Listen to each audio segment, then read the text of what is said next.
adding a condemnation of Hamas to the resolution. But you know what? I have an idea. If you want a real ceasefire, here is the right address. You know what? I have an idea. If you want a real ceasefire, here is the right address. This is the phone number of Hamas's office in Gaza.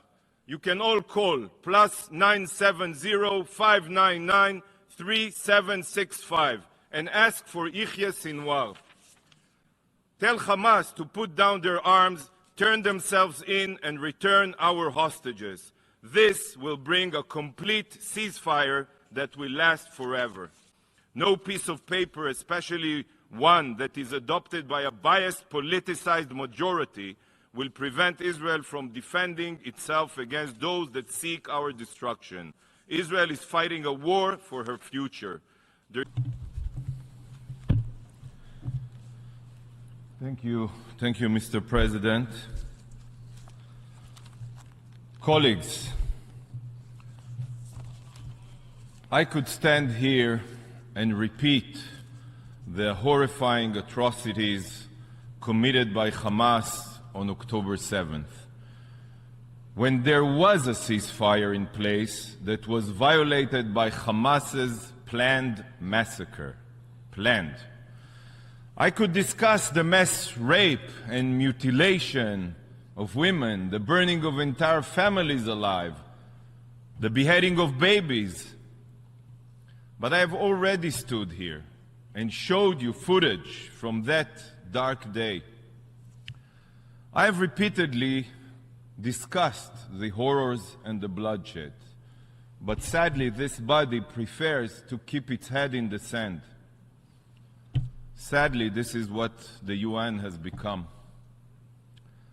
So instead of talking about the past, I will try to remind this body of the present and talk about the future. The future that awaits us if the Hamas Nazis are not eliminated. If there's a ceasefire that will allow Hamas to regroup, to rearm, to continue their reign of terror in Gaza. That's the meaning of a ceasefire. This resolution that so many of you, sickeningly, I have no other word, applauded, calls for an immediate humanitarian ceasefire. So I must ask you today, what does this mean? What is a humanitarian ceasefire? Is it a ceasefire for 6 hours to allow food and water to enter Gaza?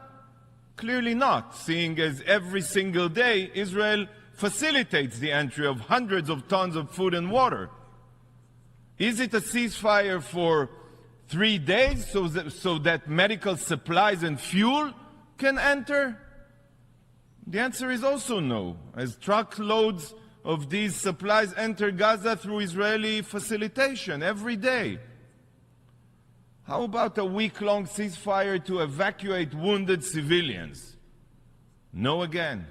This is already happening on the ground, alongside field hospitals and floating hospital ships. Israel facilitates all these efforts. So I ask again, what is the meaning of this humanitarian ceasefire? There's no such a thing. This is one big lie, a whitewashing of the truth.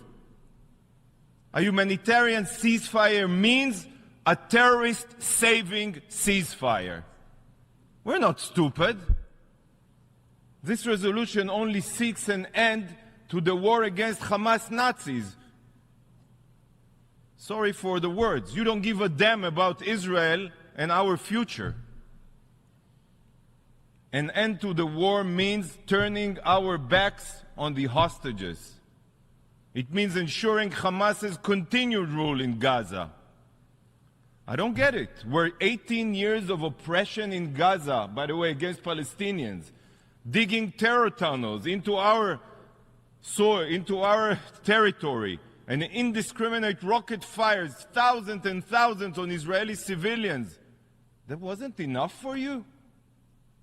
All a ceasefire secures is a future for the genocidal jihadists. It is only Hamas that this resolution is defending. Stop hiding your intentions behind your suits and diplomatic wording. Humanitarian ceasefire. This resolution has a distorted agenda. At least make this clear to all member states. This resolution aims to keep Hamas in power, period. And for those of you who may have forgotten, I want to remind you who these savage terrorists are. Because you could have said something else in your resolution. You could have called them to turn themselves in, to release all the hostages. Then the war would end tomorrow morning. Hamas is currently holding 132 hostages in Gaza. These innocents were brutally taken from their beds, from a party, from the arms of their loved ones, and they are absolutely not being treated in accordance with international law. Hamas refused to even allow the Red Cross to visit them, the most severe crimes that can exist. And this body cannot even bring itself to say their name, Hamas, Hamas. Such cowardice. But now, after some of the hostages have been released, we are beginning to hear the horror stories of what they endured. One of the released hostages, an agricultural worker from Thailand, described that the Israeli hostages held with him were tortured with electric cables. 18-year-old Itai Regev recounted that after being taken hostage, he was operated upon by Hamas without anesthesia, without. His sister Maya, by the way, who was shot in the leg before being abducted, had her bone fracture mended backwards by Hamas. 12-year-old Eitan Yahalomi was held in solitary confinement for 16 days, during which he was forced to watch the atrocities of the Hamas Nazis at gunpoint. When he cried, Hamas ISIS threatened to kill him. All of you here, all of you who have children, think about this for a moment. Hamas forced children to watch their families and friends be butchered. 9-year-old Emily Hand spent 50 days as a hostage. You know what happens? Today, weeks after her release, she still cannot speak. She's too afraid. She can only whisper. She's just whispering. Why? Because Hamas terrorists threatened to murder her if she made even the slightest sound in the terror tunnel where she was being held. There are still 132 hostages being held in Gaza. 10-month-old Kfir Bibas and his 4-year-old brother Ariel are still being held hostage. Therefore, for heaven's sake, I cannot begin to imagine the horrors they face every single day. Women, children, the elderly are suffering the unimaginable. So calling for a ceasefire now, while they are still being held, is the most immoral thing to do. If this body wants a ceasefire, then it should first and foremost be doing everything possible to bring all of the hostages home. And colleagues, empty words are just lip service. Words are not enough.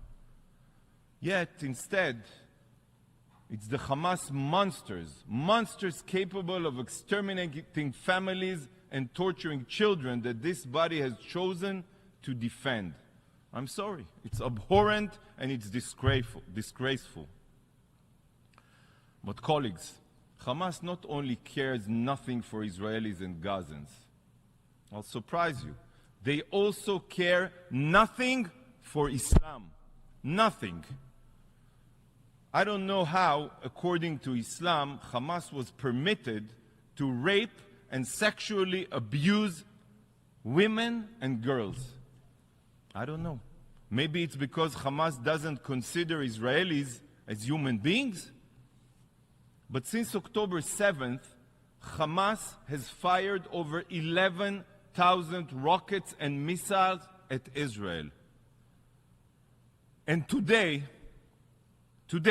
Hamas proved that murdering Israelis is even more important than preserving the Islamic holy sites they claim to protect. Watch this video.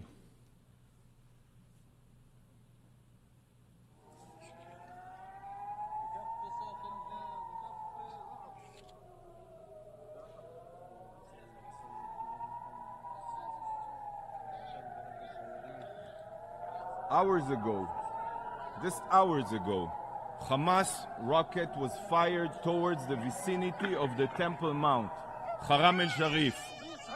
And the Iron Dome, Israel's Iron Dome, intercepted the missile and defended Al-Aqsa Mosque from Hamas. Think about this. Israel is defending Al-Aqsa Mosque from Hamas's missiles. To the Arab League, to the Organization of Islamic Cooperation, I ask, this is who you have chosen to defend? A group of genocidal terrorists that prefer jihad at any cost over Islamic holy sites? Just as ISIS destroyed mosques, ISIS is willing to blow up Al-Aqsa. And so many of you are willing to defend them. Unbelievable. Mr. President, Israel's operation in Gaza is not a response to October 7th. It's not.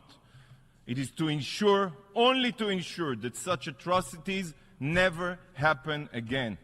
And the only way to do so is to obliterate Hamas's capabilities. There's no other way. There's no other option. Hamas is a cancer and it must be eradicated.